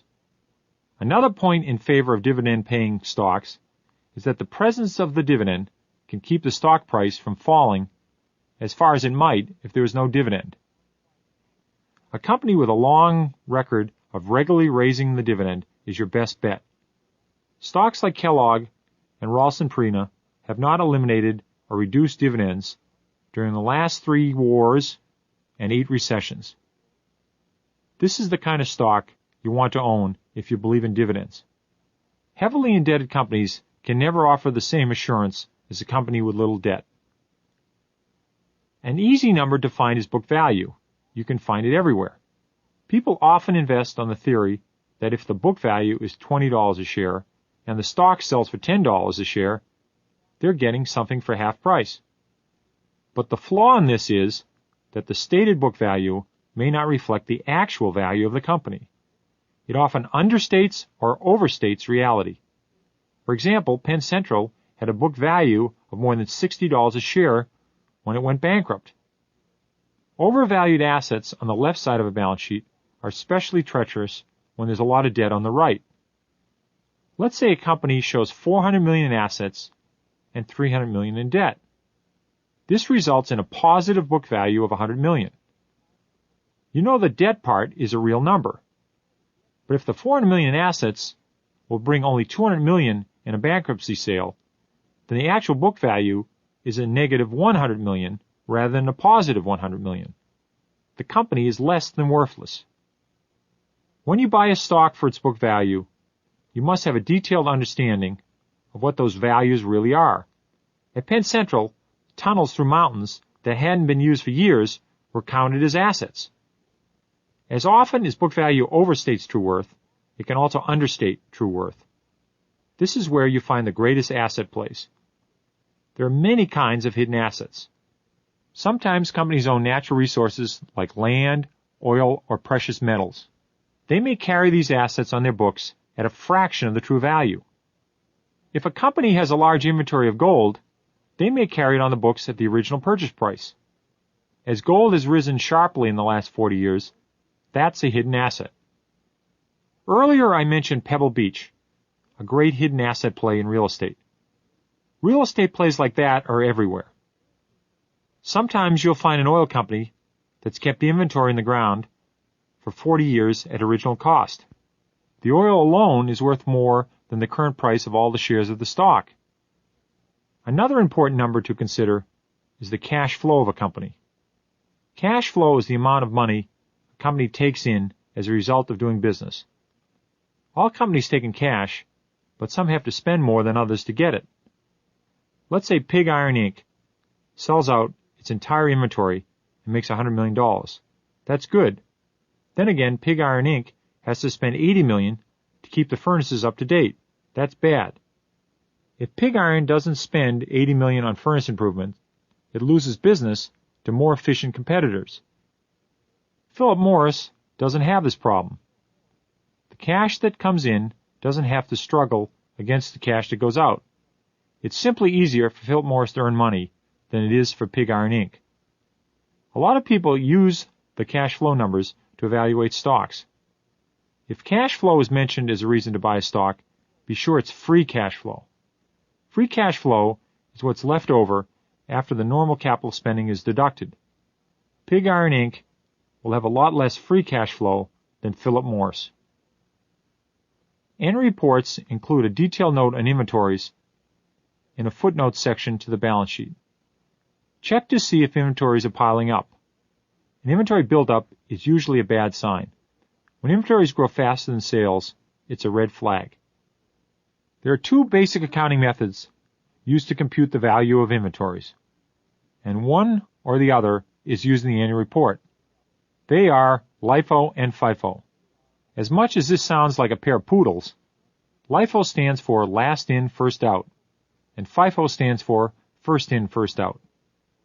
If a company bought gold 30 years ago for $40 an ounce, and yesterday they bought gold for $400 an ounce, and today they sell some gold for $450 an ounce, what is the profit? Under LIFO, it's $50 or $450 minus $400. And under FIFO, it's $410 or $450 minus $40. Under FIFO, the profit is $410, or over 8 times the $50 profit using LIFO accounting. Whichever method is used, it's possible to compare this year's LIFO or FIFO value to last year's LIFO or FIFO value. This way you can determine whether there's been an increase or decrease in the size of the inventory. One of the most popular misconceptions in Wall Street is that the word growth is synonymous with the word expansion. This leads people to overlook some great growth companies like Philip Morris. You wouldn't see it from the industry because U.S. cigarette consumption is growing at a negative annual rate of about minus 2%. Foreign smokers, however, have taken up where the U.S. smokers left off. But even the foreign sales don't account for Philip Morris's success. The key is that Philip Morris increases its earnings by lowering costs and raising prices. That's the only growth rate that really counts, earnings. Chapter 14. Rechecking the story. Rechecking the company's story every few months is a worthwhile habit. This may involve reading the latest value line or quarterly report. It can be researching the sales and earnings. Has the story changed? With fast growers especially, you'll have to ask, what will keep them growing? There are 3 phases to a growth company's life. The startup phase, when it works out the kinks in the business, the rapid expansion phase, when it moves into new markets, and the mature phase, also known as the saturation phase. This 3rd phase is when the company begins to prepare for the fact there's no easy way to continue expanding. The first phase is the riskiest for the investor because the success of the enterprise isn't established. The second phase is the safest, and it's when the shareholder normally makes most of his money. The company grows by duplicating its successful formula. The third phase is the most problematic. This is when the company runs into its limitations. New methods must be developed to increase earnings. You'll want to determine whether the company seems to be moving from one phase into another as you recheck the story. If you look at automatic data processing, the paycheck processing company, you can see that they're beginning to approach saturation of the market. Automatic data processing is late in phase 2. When Sensomatic was expanding its shoplifting detection system, the stock went from 2 to 40. Eventually it reached the limit. Very few new stores to approach. The company was unable to think of new ways to maintain its momentum. The stock fell from 42.5 in 1983 to a low of $5.05 in 1984. As you saw this time approaching, you needed to find out what the new plan was and whether it could succeed. When there's a Wendy's next to every McDonald's, the only way Wendy's will be able to grow will be by winning over McDonald's customers. Where can Anheuser-Busch grow if it has captured 40% of the beer drinking market? Sooner or later, Anheuser-Busch is going to slow down. At that time, the stock price and the P multiple will shrink accordingly. Chapter 15. The Final Checklist. All of this research takes a couple hours at most for each stock. The more you know, the better. But you don't have to call the company. You also don't have to study the annual report with the concentration of a Dead Sea Scrolls scholar.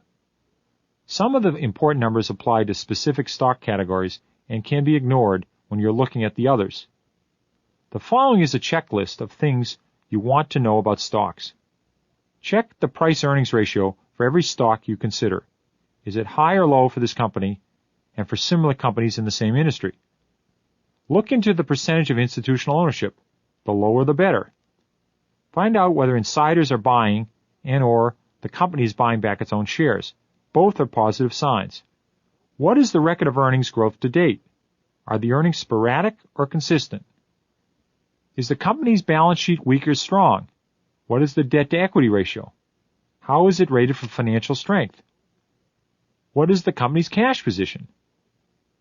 For slow growers, you should check to see if the dividends have always been paid and whether they are routinely raised. The stalwarts aren't likely to go out of business, so the key issue is price. The P/E ratio will tell you whether you're paying too much. What is the stalwart's long-term growth rate? If you're planning to hold a stock forever, you want to know how the company has fared during recessions and market declines. For cyclicals, keep tabs on inventories. Remember, if you know you're cyclical, you have an advantage in trying to time the cycles. With fast growers, investigate whether the product that's supposed to enrich the company is a major part of the company's business. Has the company duplicated its successes in more than one city or town, proving that expansion works? Check to see the company still has room to grow. Find out whether the stock's P/E ratio is at or near the growth rate. How much of the stock is owned by institutions? With turnarounds, it's very important to know that the company can survive a raid by its creditors. How much cash does the company have? How much debt? What is the debt structure? How is the company supposed to be turning around? Has it rid itself of unprofitable divisions? With asset plays, you want to know the value of the assets. Are there any hidden assets? I hope you remember the following pointers from this section on picking winners. Understand the nature of the companies you own and the specific reasons for holding the stock. You'll have a better idea of what to expect from your stocks after you put them into categories. The stock of big companies makes small moves. Those of small companies make big moves. Consider the size of a company if you expect it to profit from a specific product. Look for small companies that are already profitable and have proven their concept can be successfully cloned. Avoid hot stocks in hot industries. Distrust diversifications. They usually turn out to be diversifications. Take advantage of the valuable fundamental information from your job. It may not reach the professionals for months or years. Invest in simple companies that appear dull, mundane, out of favor, and haven't caught the fancy of Wall Street. Moderately fast growers, 20 to 25%, in non-growth industries are ideal investments. Look for companies with niches. When purchasing depressed stocks in troubled companies, seek out the ones with superior financial conditions. Avoid the ones with loads of bank debt. Carefully consider the price-to-earnings ratio. If the stock is grossly overpriced, even if everything else goes right, you won't make any money. Develop a storyline to follow as a way to monitor a company's progress. Look for companies that consistently buy back their own shares. Study the dividend record of a company over the years. Look for companies with little or no institutional ownership. Insider buying is a positive sign. Be patient. A watch stock never boils. Buying stocks based on stated book value alone is dangerous. Only real value counts. Invest at least as much time and effort in choosing a new stock as you would in choosing a new refrigerator. In this section called The Long-Term View, Peter Lynch talks about how to design a portfolio to maximize gain and minimize risk. He discusses when to buy and sell stocks and what to do when the market collapses. Some of the common misconceptions about why stocks rise and fall are examined. Peter Lynch explains the pitfalls of gambling on options, futures, and the shorting of stocks. He takes a look at the stock market today and talks about how some things have changed. Chapter 16, Designing a Portfolio. I've heard people say that they'd be satisfied with a 25 or 30% annual return from the stock market. Satisfied? At that rate, they'd soon own half the country. Even the tycoons of the 20s couldn't guarantee themselves 30% forever. That's when Wall Street was rigged in their favor. 9 to 10% return a year is the market average, and it's considered the generic long-term return for stocks. You can get 10% over time by investing in a no-load mutual fund that buys all 500 stocks in the S&P 500 index. This fund duplicates the average automatically. You can get a 9 to 10% return without doing any homework or spending any extra money.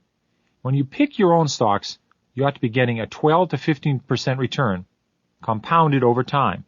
This is 12 to 15% after all costs and commissions have been subtracted and all the dividends have been added. It costs a small investor a lot of money to trade in and out. If you turn over your portfolio once a year, you might lose as much as 4% to commissions. If you're going to get 12 to 15% after expenses, you have to make 16 to 19% from picking stocks. The more you trade, the harder it will be to outperform the funds. How do you design a portfolio to get that 12 to 15% return? In my view, it's best to own as many stocks as there are situations in which you've got an edge and in which you've found an exciting prospect that passes the research tests. Maybe that will be a single stock, or maybe it's a dozen stocks. There's no point diversifying into unknown companies just for the sake of diversity. But that said, it isn't safe to own just one stock. The single stock you choose might be the victim of unforeseen circumstances in spite of your best efforts. Small portfolios should contain 3 to 10 stocks. There are a couple reasons for this. The first reason is that if you're looking for 10 baggers, the more stocks you own, the more likely one of yours will become a 10 bagger. The second reason is that the more stocks you own, the more flexibility you have to rotate funds between them. This is an important part of my strategy. Spreading your money among several stock categories is another way to minimize the risk. Beyond that, you might want to consider the following information. Slow growers are normally low risk, low gain. These stocks are usually priced accordingly. Stalwarts are low risk, moderate gain. If you own Coca-Cola and everything goes right next year, you could make 30 to 50%. If everything goes wrong, you could lose 20%. Asset plays are low risk, high gain, if you're sure of the value of the assets. Cyclicals may be low risk and high gain, or high risk and low gain, depending how well you can anticipate the cycles. If you're right, you can see 10 baggers here. If you're wrong, you can lose 80 to 90% of your investment. Additional 10 baggers can come from fast growers and from turnarounds. Both categories are high risk, high gain. If a fast grower falters or the troubled turnaround has a relapse, the downside can be losing all your money. Later on, I'll explain when to sell a stock, but here I want to discuss selling as it relates to portfolio management. I'm constantly rechecking my stocks. I add and subtract from my investments as things change. But I don't cash in, because cashing in will be getting out of the market. My idea is to stay in the market and rotate stocks depending on the fundamental situations. By successfully rotating in and out of several stalwarts for modest gains, you can get the same result as you could with one big winner. I keep the fast growers as long as the earnings are growing. The expansion continues and no impediments have arisen. Same thing for cyclicals and turnarounds. You want to get out of the situations where you see the fundamentals worsen and the price increase. You want to get into situations where the fundamentals are better and the price is down. If you can't convince yourself, when I'm down 25%, I'm a buyer, and banish forever the fatal thought, when I'm down 25%, I'm a seller, then you'll never make a decent profit in stocks. I've always detested stop orders. These are automatic bailouts at predetermined prices, usually 10% below the purchase price of a stock. True, when you put in a stop order, you've limited your losses to about 10%. But in today's volatile market, the stock most always hits the stop. It's uncanny how stocks seem to shoot straight up after your stop is hit and you're out of the stock. There's no way to rely on stops as protection on the downside, just as there's no way to rely on artificial objectives as goals on the upside. If I had believed in sell when it's a double, I wouldn't have benefited from a single very, very big winner. Stick around to see what happens as long as the original story continues to make sense. You'll be amazed at the results over time. Chapter 17. The Best Time to Buy and Sell. I don't want to sound like a market timer and tell you there's a best time to buy stocks. The best time to buy stocks will always be the day you're convinced you found solid merchandise at a good price. However, there are two specific periods when great bargains can be found. The first is during the ritual end-of-the-year tax selling. It's no accident that the most severe drops have occurred between October and December. It's the holiday period, and brokers need spending money just like the rest of us. There's extra incentive for them to call and ask what you might want to sell to get a tax loss. Institutional investors also like to jettison the losers at the end of the year. They want to clean up their portfolios for their upcoming evaluations. All this compound selling drives stock prices down. This selling begets more selling and drives perfectly good issues to low levels. The second time to buy stocks is during the collapses, drops, burps, hiccups, and free falls that occur in the stock market every few years. If you can summon the courage to buy during these scary episodes, you'll find opportunities that you wouldn't have thought you'd ever see. Over the years, I've learned to think about when to sell the same way I think about when to buy. No single formula really applies. I pay no attention to external economic conditions, except in the instances when a specific business will obviously be affected. But more often than not, I sell when I find a company's story has begun to collapse. I'll sell a slow grower after there's been a 30 to 50% appreciation or when the fundamentals have deteriorated. Additional sell signs for slow growers include the company has lost market share for 2 consecutive years, or the company has curtailed spending on research and development, or the company has paid so much for its acquisitions that the balance sheet has been hurt. When I sell a stalwart, I frequently replace it with another stalwart. If the stock price gets above the earnings line, or the price-earnings multiple strays too far above the normal range, you might think about selling, waiting to buy it back at a lower price.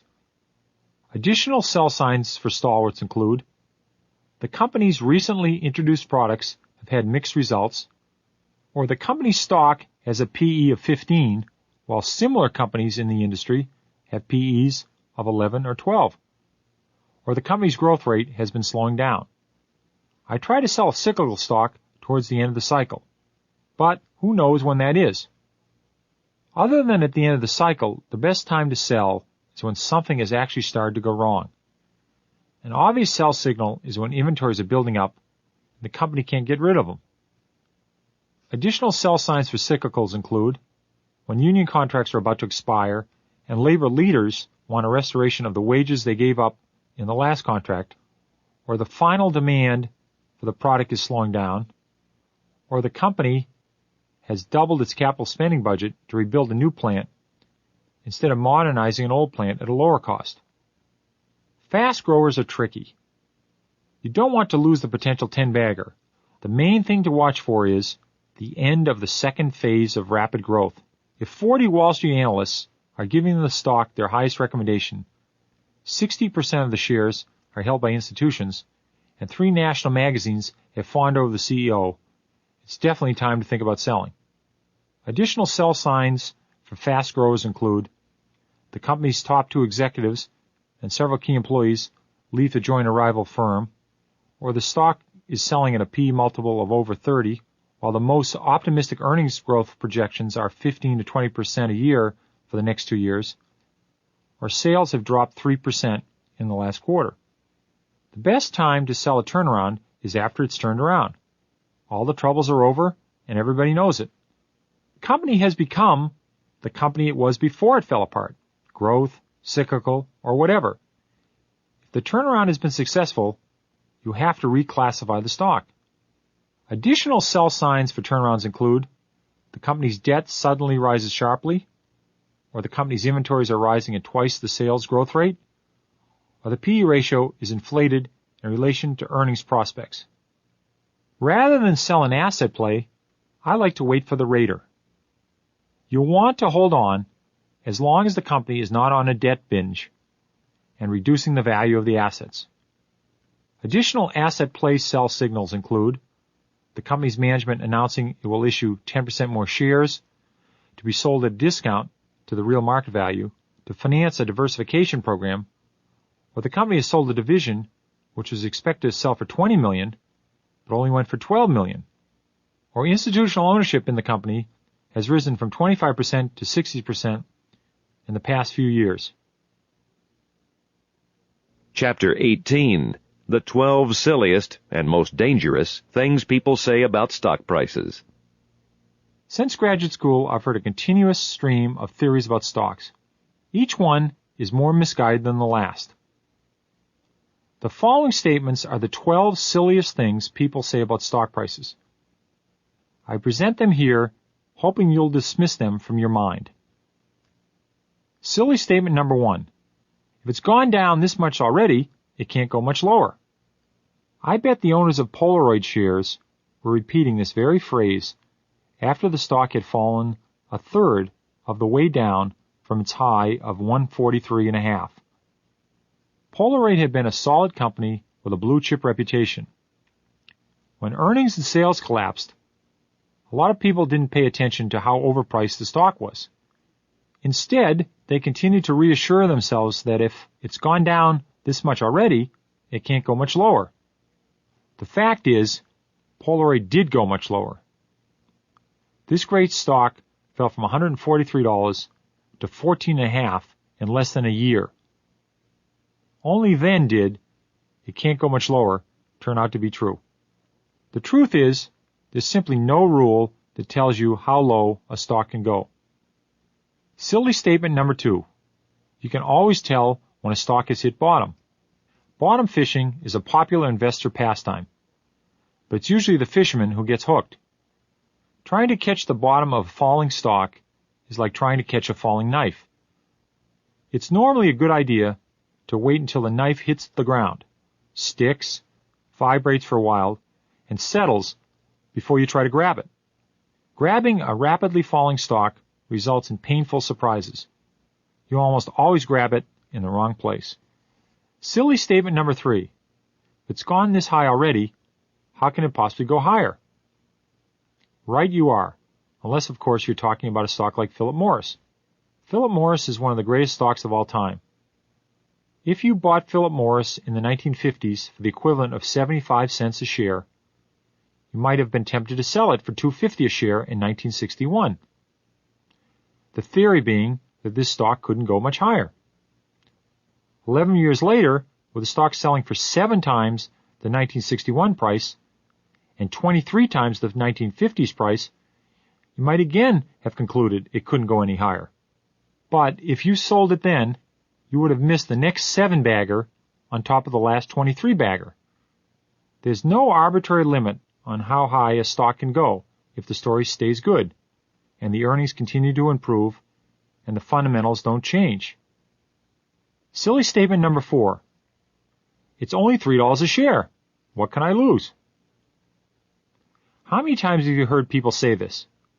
Maybe you said it to yourself. You come across some stock that sells for $3 a share, and you're thinking, it's a lot safer than buying a $50 stock. I'd worked in this business for almost 20 years before it finally dawned on me that whether a stock costs $50 a share or $1 a share, if it goes to zero, you lose everything. The point is that a lousy cheap stock is just as risky as a lousy expensive stock. Silly statement number 5. Eventually, they always come back. People said RCA would come back. 65 years passed and it never did. When you consider the thousands of bankrupt companies, the solvent companies that never regain their former prosperity, and companies that get bought out at prices far below their all-time highs, you begin to see the weakness in this argument. Silly statement number 6. It's always darkest before the dawn. It's very human to believe that when things have gotten a little bad, they can't get any worse. For example, people who invested on the basis of freight car deliveries were amazed when business dropped from a peak of over 95,000 units delivered in 1979 to a low less than 45,000 units in 1981. This was the lowest level in 17 years, and nobody imagined it could get worse. However, from 45,000 units, it dropped to 17,500 in 1982, and then to 5,700 in 1983. This was a whopping 90% decline in a once vibrant industry. Sometimes it's always darkest before the dawn. But then again, in the stock market, Other times, it's always darkest before pitch black. Silly statement number 7. When it rebounds to $10, I'll sell. Very often, downtrodden stocks never return to the level at which you decided you'd sell. In fact, the minute you say, if it gets back to 10, I'll sell, you've probably doomed the stock to several years of teetering around just below $9.75 before it keels over to 4 on its way down to 1. This painful process may take a decade. All the while you're tolerating an investment you don't even like because some inner voice tells you to get $10 for it. Whenever I'm tempted to fall for this one, I remind myself that unless I'm confident enough in the company to buy more shares, I ought to be selling immediately. Silly statement number 8. What, me worry? Conservative stocks don't fluctuate much. 2 generations of conservative investors grew up with the idea you couldn't go wrong with utility stocks. Then suddenly, there were nuclear problems and rate-based difficulties. Stocks like Consolidated Edison lost 80% of their value. Then just as suddenly, Con Ed gained back more than it had lost. There simply isn't a stock you can own that you can afford to ignore. Silly statement number 9. It's taking too long for anything to ever happen. If you give up on a stock because you're tired of waiting for something wonderful to happen, then something wonderful will begin to happen the day after you get rid of it. Most of the money I make is in the 3rd or 4th year that I own something, although sometimes it takes longer. If all's right with the company and whatever attracted me to it hasn't changed, I'm confident that sooner or later my patience will be rewarded. Silly statement number 10. Look at all the money I've lost. I didn't buy it. Regarding someone else's gain as your personal loss is not a productive attitude for investing in the stock market. The worst part about this kind of thinking is that it leads people to try and play catch-up. They buy stocks they shouldn't buy under the delusion they are protecting themselves from losing more than they've already lost. This usually results in real losses. Silly statement number 11. I missed that one. I'll catch the next one. The trouble is, the next one rarely works. If you missed Toys R Us, a great company that continued to go up, and bought Greenman Brothers, a mediocre company that went down, you compounded your error. You've taken a mistake that cost you nothing because you didn't lose anything by not buying Toys R Us and turned it into a mistake that cost you a lot. In most cases, it's better to buy the good company at a high price than it is to jump in on the next one at a bargain price. Silly statement number 12. Stock's gone up, so I must be right. Or the stock's gone down, so I must be wrong. If I had to choose one great fallacy of investing, it's believing that when a stock's price goes up, it means you've made a good investment. All it means when a stock goes up or down after you've bought it is there was somebody who was willing to pay more or less for the same merchandise. I've bought stocks at 10 that went to 14 that now if they double, you couldn't buy a Hershey bar with them. I bought stocks at 10 that went to 6 that are now $40. It's what happens to the fundamentals that really counts over the long term. Chapter 19. Options, Futures, and Shorts. I've never bought a future nor an option in my entire investing career. I can't imagine buying either one now. It's hard enough to make money in regular stocks without getting distracted by these side bets. There's no point describing how futures and options really work. In the first place, it requires a long, tedious explanation, and you'd still be confused. Second, if you know more about them, you might get interested. And third, I don't understand futures and options myself. Actually, I do know a few things about options. I know that the large potential return is attractive to many small investors who are dissatisfied with getting rich slowly. Instead, they opt for getting poor quickly. That's because an option is a contract that's only good for a month or two. Unlike most stocks, it often expires worthless. Then the options player must buy another option, only to lose 100% of his or her money again. A string of these, and you're in deep trouble.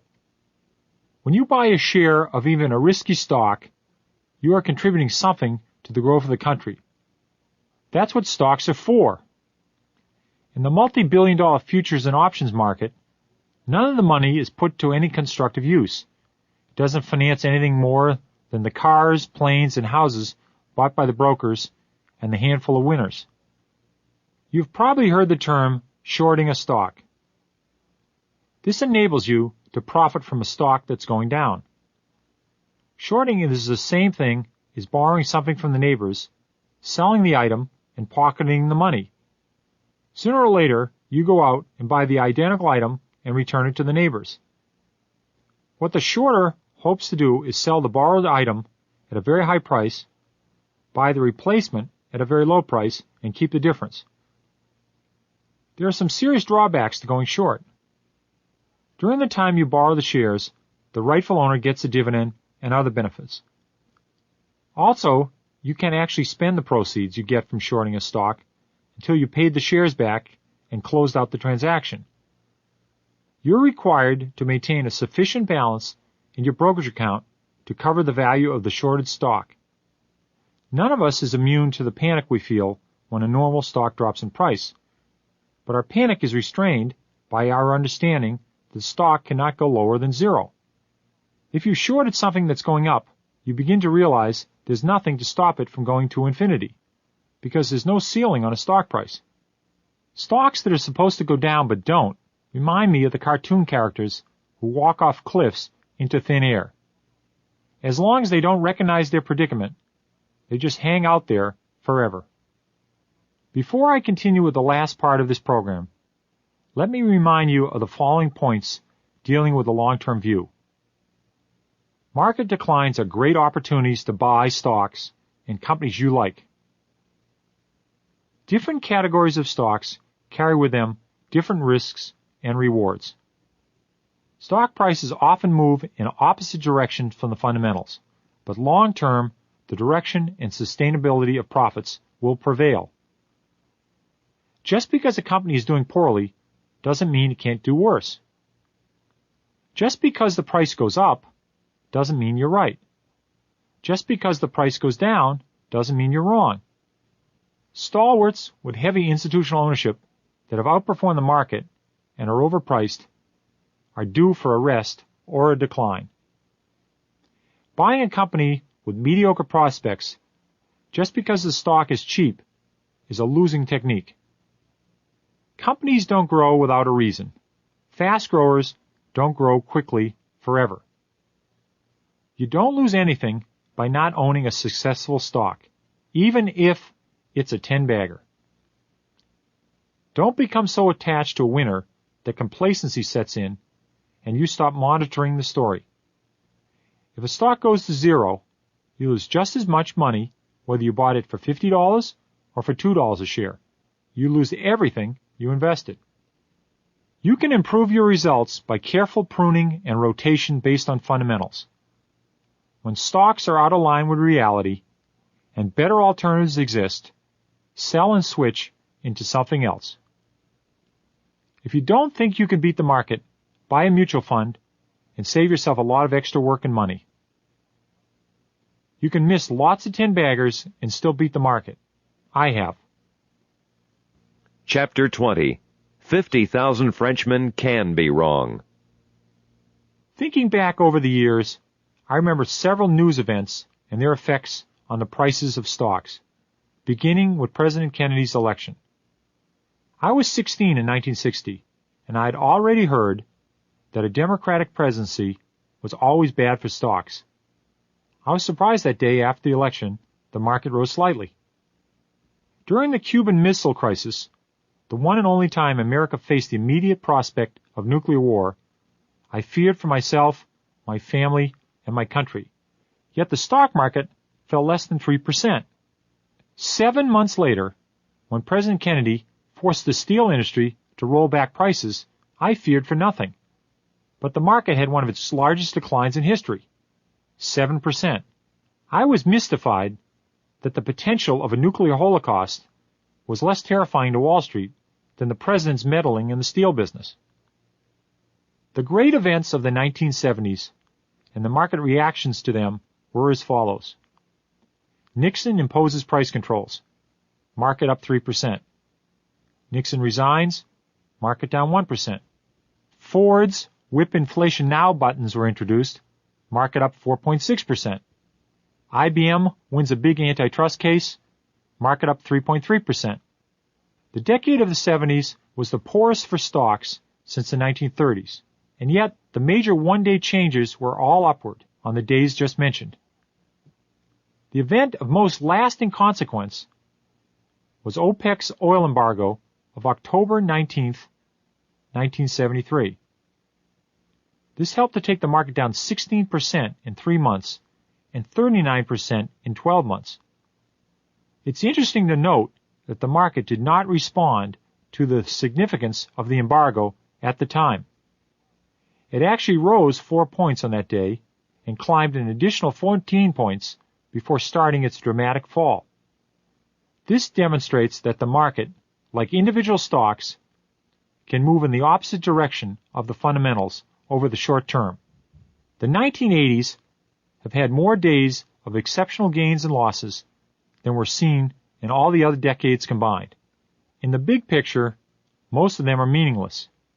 I'd rank the 508-point drop in October 1987 far below the meeting of the economic ministers on September 22, 1985, for its importance to long-term investors. At this conference, the major industrial nations agreed to coordinate economic policy and allow the value of the dollar to decline. After that decision was announced, the general market rose 38% over 6 months. It had an even greater impact on specific companies which benefited from the lower dollar. In my opinion, the breakup of AT&T ranks near the top of the most important developments in the stock market. It affected 2.96 million shareholders and over 1 million employees.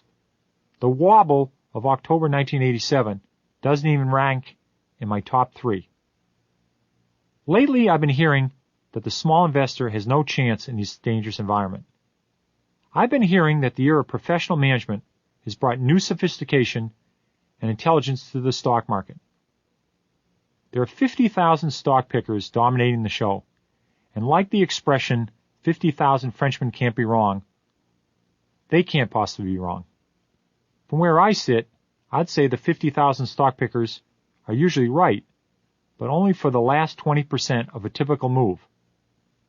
It's that last 20% that Wall Street studies for, clamors for, and then lines up for, all the while with a sharp eye on the exits.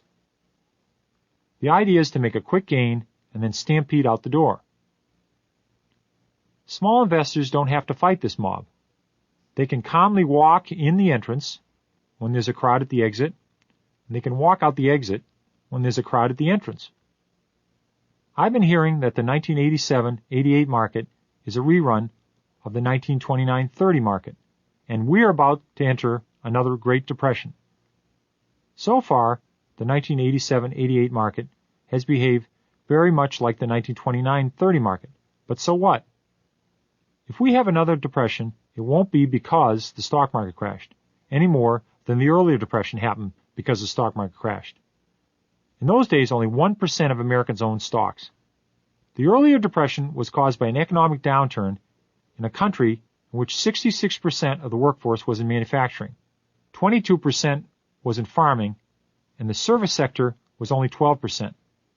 There was no Social Security, unemployment compensation, pension plans, welfare and Medicare, guaranteed student loans, or government-insured bank accounts. Today, manufacturing represents only 27% of the workforce. Agriculture accounts for a mere 3%, and the service sector has grown steadily through recession and boom. It now accounts for 70% of the U.S. workforce.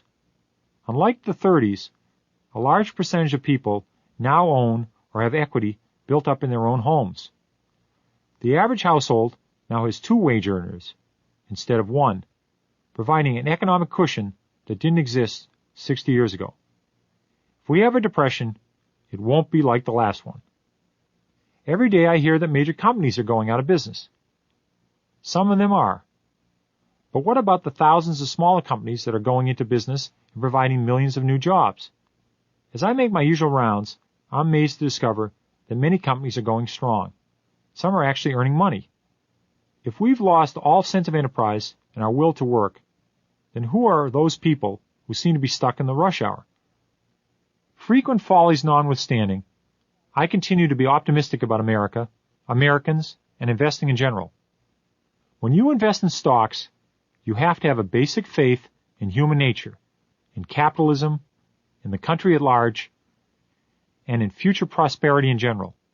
So far, nothing has been strong enough to shake my faith. If you enjoyed this audio program, look for more Simon & Schuster productions at your local bookstore or record store. Call our toll-free number, 1-800-678-2677. This has been a Simon & Schuster audio presentation.